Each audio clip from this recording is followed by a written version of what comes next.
Hey gang, John Baccarelli here with your Lake St. Clair Fishing Report, brought to you by Sportsmen's Direct. It is Wednesday, August 28th. I almost said Tuesday again, and I don't know why, but it is Wednesday, August 28th. Water temperature at Belle Isle is back up to like 74, 75 degrees today. As of last week, at one point, we were kind of watching it with that cold front we had and those cooler nights and that big north wind we had. And the water temperature had gone down to like 68 degrees or 69. And I was hearing readings of like 67 out there in the lake in some places. But it's back up with this little mini heat wave we've got going on. But fear not, it's going to go back down probably next week because we've got a cold front coming in again. So if you look at that weather forecast for next week, it looks like that cold front's going to kind of blow in here on Sunday, maybe Sunday afternoon.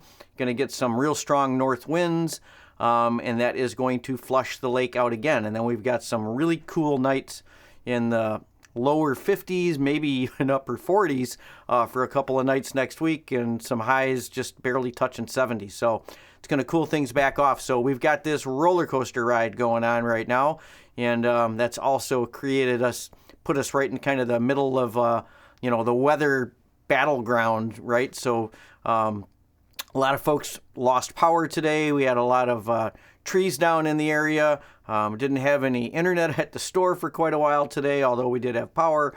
I'm sure some of you folks that are out there watching this probably don't have power.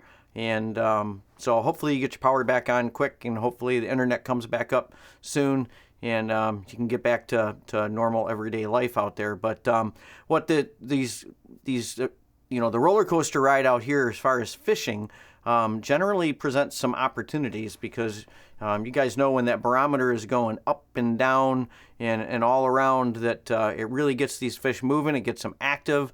When we get these cold fronts come in, it eventually, these fish will start putting the feed bag on. So it's not necessarily a bad thing, but it can be really bad timing-wise. And it also means you have to keep your eye to the sky or keep your eye on the radar on your phone so that you can tell when you got severe weather coming in, because we don't need anybody getting caught out there on the lake with winds like what we just had, those 70-plus mile-an-hour straight-line winds that went through here yesterday evening. So anyways, weather's going to be up and down. Welcome to fall. That's the way it's going to be. But as of right now, water temp out there is mid-70s, and it's going down again next week. A satellite image looks pretty good out there. I wasn't able to get one, obviously, with the kind of the cloud cover and everything we had today, but I got one from like 2 days ago, and still showing some pretty darn clean conditions with some nice color out there. For you folks that want to hide a little bit in that off-colored water, it generally makes fishing a lot easier as opposed to fishing that gin clear stuff. So there's still plenty of color out there. And with the turbulence that we got going weather-wise, I would imagine it's going to stay that way. You should be able to find some good mud lines and some color in the water. We don't see anything like dead calm coming to flatten it out and make it crystal clear for quite a while here. So a lot of you folks are heading over to the west side of the state. I know a lot of my buddies have gone over there. Dave, Jono, Logan, Mike have all been over on that west side of the state catching some big kings. So it's the time of the year for that, and that cold front coming in next week again with that north blow is probably going to pull some more fish in down there. And when we get these storms and get some heavy rains like they've had over on the west side of the state, those flows go up on those rivers and pulls those fish that are in the river mouths up into the river, sometimes pretty early, and then sometimes they go back out if they don't get too far up or in the harbors and stuff. But anyways, it's that time of the year, so I know a lot of you guys are over there chasing kings. Kids are going back to school. Just a lot of stuff going on this time of the year, which means that there's a lot less pressure out there on the lake over here right now. So, and you can take advantage of it. Guys like Luke Pawlowski from Outdoor Conquest. Luke has got a YouTube channel out there as well, and now Luke is fishing out of a full-size boat as opposed to a kayak. So I'm expecting some great things from Luke. And some great photographs too, because Luke takes some great shots like this big, beautiful muskie that he got. And it looks like, if I'm reading the background properly, it looks like he got it not too far from the shop out here. But Anyways, great fish, Luke, and great picture as well. Muskie fishing, there's a lot of guys targeting muskies out there, a lot of casters. Most of the guys are pretty tight-lipped about where they're at, but it's really not rocket science out here. You find the biomass, find the weed lines, and you're going to find skis there all over the lake, and you don't have to go far, just like Luke proved with this big one that he boated out there. The guides like Garrett Samsel right now, a lot of them are targeting our wonderful dinos, as we affectionately call them, the sturgeon. And there's more and more people fishing sturgeon every year. And this year there's been just a ton of people targeting sturgeon. But guides like Garrett are doing multi-species. They're getting smallies, they're getting muskies, still getting a few walleyes up there on the north end as well. And then occasionally, especially for the guys that are sturgeon fishing, you also get these, well, maybe not so pretty fish like these big giant sheephead, but they are a lot of fun.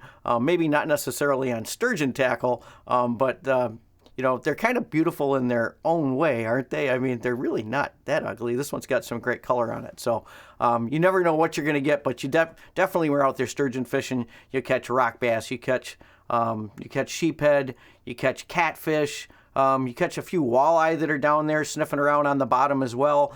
You catch kind of a multitude of fish when you're out there fishing for sturgeon. But a lot of folks have been targeting sturgeon, including guys like Nick Zemsta and his buddy were out there, Hunter, and they got a few fish the other night. The biggest one was right around 70 inches, which is a pretty darn good-sized sturgeon. But then the DNR kind of showed everybody up this week with one of their largest sturgeon, and I think it was actually their largest sturgeon since they've been keeping records. They were out doing a survey like they do every year, and they got this one that was over 75 inches long. And it was 75.2 inches and 125 pounds. So that just shows you how big a fish we have out there. I know with more and more guys using live scope out here now, they're able to see a lot of these fish, so they're able to target the bigger fish.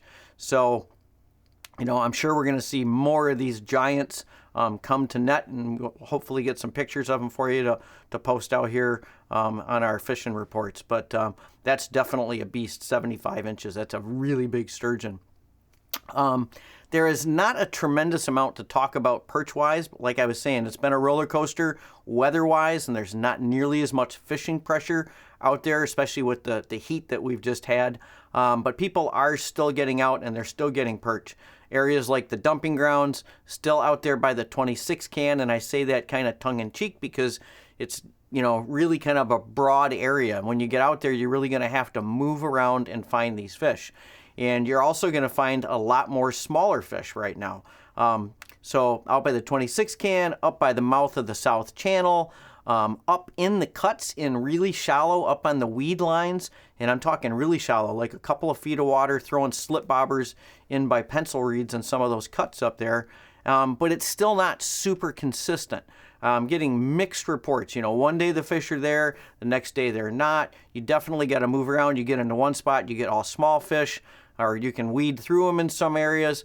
But it's not like it was definitely in the springtime and up until June, where you guys could just go out there and pound easy limits of 10 and 12 inch fish. But there's still some nice fish coming in, but you are going to have to work for them right now. As we get later and later in the season, and when we get these big north winds blowing through, and as we lose our hours of daylight, you're going to start to see those weeds, especially out in those deeper areas, break up. When those weeds break up, when they break up and they start floating up on the surface and blowing out of the lake, then these fish will not have cover anymore, and they're going to have to school up, and that's what's going to happen.